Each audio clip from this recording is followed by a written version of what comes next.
हिंदी वर्णमाला आ से आहा। Please subscribe our channel. छोटा आ से अनार। बड़ा आ से आम। छोटी ई से इमली। बड़ी ई से ईख। छोटा ऊ से उल्लू। बड़ा ऊ से ऊन। री से ऋषि।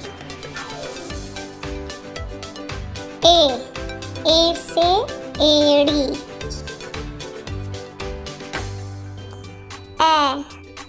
ए से ऐनक।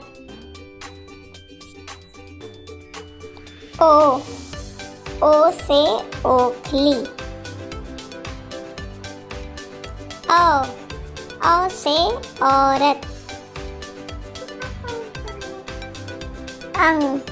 अंग से अंगूर।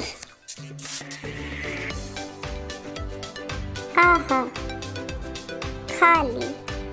बच्चों बजाओ ताली।